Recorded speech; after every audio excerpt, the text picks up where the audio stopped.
So Cronos the New Dawn official gameplay reveal trailer just dropped on IGN. And the way the top comment is describing this is Silent Hill and Dead Space had a baby. Can't wait. Let's see. Let's see. I will judge this baby for myself. Focus your attention. What do you see? Giant. Sleeping. Again. Animals. I'm already into the vibe. Fighting. Again. Bloober team.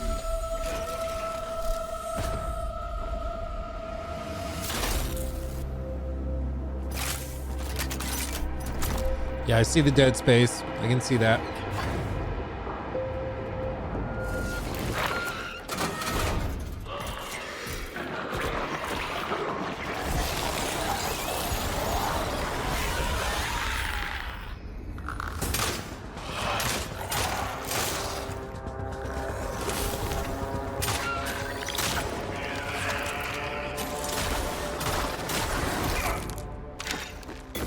Stay focused. Stay cautious. Such is our calling.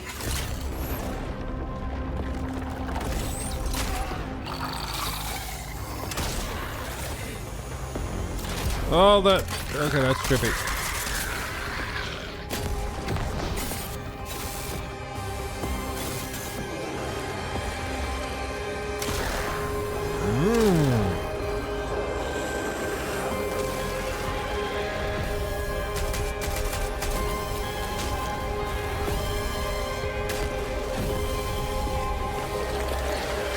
Oh, they can like merge with dead bodies to get bigger and grow. You That's almost cool. fried there. Good thing I was around. Traveler. Still coming this year too. Golly. I will say Team Bloober used to be known as like sort of a B tier dev. Like they did a good job for what they had, you know, but their games always landed in that like low 70s range and they just never really popped off. They were always just kind of clunky and didn't really flow well. They also always had like weird visual impairments, let's just say. But they seemingly, after the Silent Hill thing, they've just figured it out, because this looks awesome.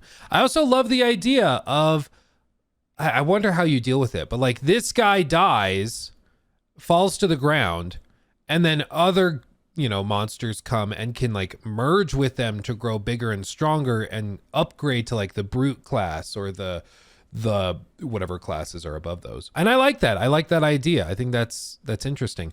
I wonder if there's a way to deal with it where it's like, you know, maybe you have fire grenades and you burn the body and then they can't do it, or like how you go about it. Maybe you have to go and stomp their head or something like that, straight out of Dead Space. But I do think that adds an interesting little wrinkle, because I can already imagine there being like boss encounters or something where there's a bunch of grunt little enemies that are running towards you, and you're incentivized to kill them separate from each other. So this guy drops, you pull the other one farther away from him, you drop him there. That way the boss can't just come and merge with like 5 of them at once and get, you know, totally healed up or whatever it might do.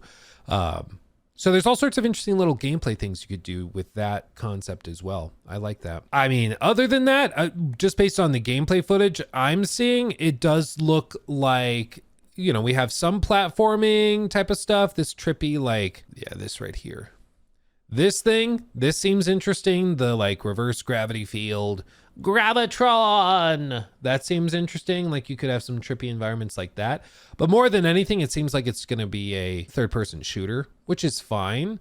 But when you're a third-person shooter in a game like this, I think it's really important to have really tight gameplay. And if you don't have a lot of enemy variety, you run into the Callisto Protocol phenomenon, which is just that things get kind of repetitive and they can get boring, because especially a lot of games like this, they don't have a lot of like cutscene exposition. They don't have a lot of dialogue exposition. It's usually environmental storytelling, that type of thing, which is great. I love that. But it means if the gameplay isn't keeping you engaged, it's really easy to just get bored. So the standard will be high for that. But what I'm seeing looks interesting. They've nailed the ambiance.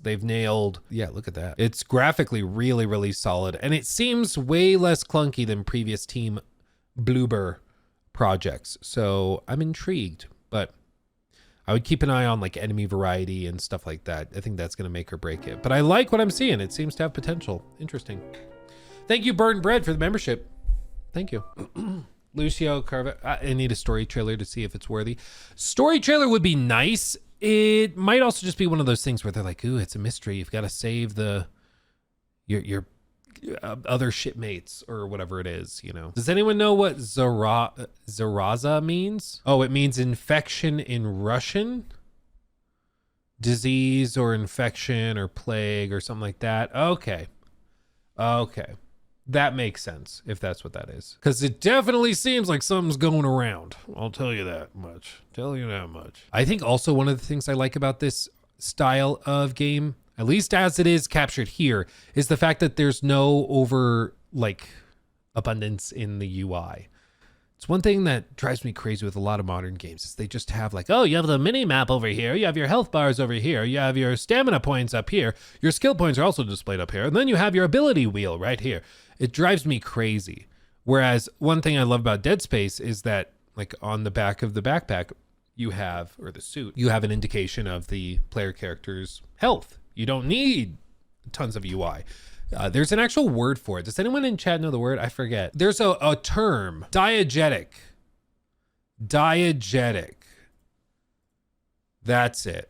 Diegetic UI components inhabit both the game's story and space, and characters within the game are aware of its components. Even though they exist within the game's story and space, poorly considered diegetic components are still capable of distracting or frustrating players. Basically, it's just that type of thing where you have the maybe it's something as simple as you have a revolver, and when you aim the revolver, you fire the shots, and then there's a button to open it, like X to open it to see how many rounds you have left, X to reload again, or you can just hit B and it closes back up. So you can check how much ammo you have in the game without having to look at a menu or anything, Yeah, it's diabetic UI. Diabetic UI. Yeah. I love that kind of thing. I am very frustrated by the overabundance of UI stuff.